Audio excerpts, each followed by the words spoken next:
What's up guys, welcome back to another 1-1 creative workshop. And so today we're going to be looking at how to take a selfie. So when you think of selfies, you might think of something along these kind of lines, like a famous person taking an image of themselves, might be a not so famous person taking a photo of a famous person, might be some hipster millennial taking a photo of themselves, might be some kind of gimmick, whatever. The selfie has been a form of mocked artism for a long time, but when you think back to the origins of the selfie, which is the self-portrait, it actually goes back a long time as a beautiful form of a self-expression of creative output. And we'll actually go through today and we'll have a look at some of the history of the self-portrait, and then looking towards what we can do to actually kind of create some cool self-portraits ourselves, not just classic selfies.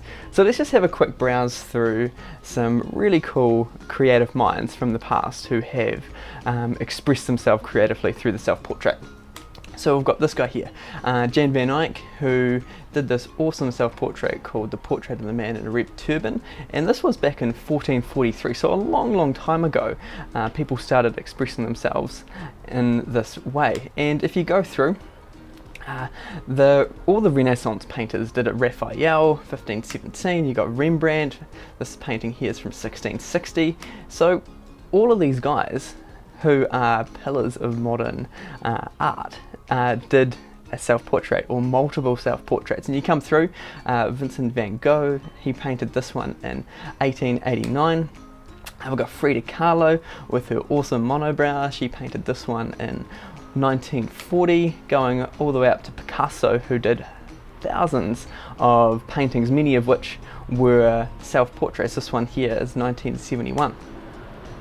So you've got all of these incredibly famous creative minds who are creating self-portraits.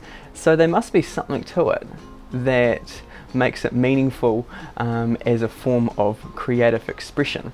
And when you really think about it, we're with ourselves 24/7. We see ourselves more than anyone else in the world. So thinking through that, it makes sense that we can express what we perceive ourselves as creatively.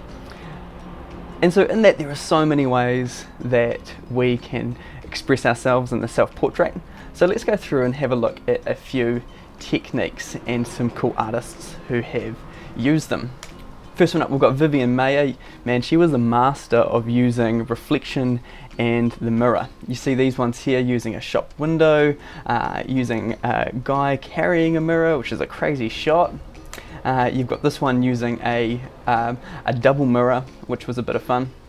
And so that's a really cool way of finding a creative medium of the self-portrait. You can use it with your phone, your camera, tripod, whatever. So she was really cool. Check her out if you haven't seen her before.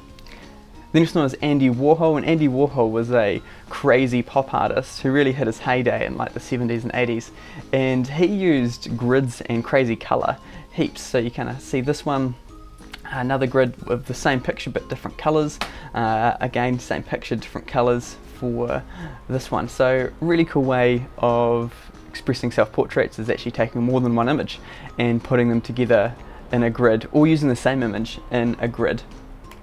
Next one up, you've got props in action. So you don't just have to kind of stand in front of a camera, you can use all sorts of cool things that can make your image more interesting. This one here is from Picasso, and he did heaps of crazy light painting in his self-portraits, and you can see this here. This one here is one of my favourite photographs from Salvador Dali, and he used heaps of action and props in his images. This is like a crazy photo of like water and cats and all sorts of things going on in this. Fun fact, he actually had his wife behind the scenes throwing these cats, and I think they did like over like 50 takes and to get this image, so that's a lot of cat throwing. I wouldn't recommend doing cat throwing, but hey, use your creative freedom as you like.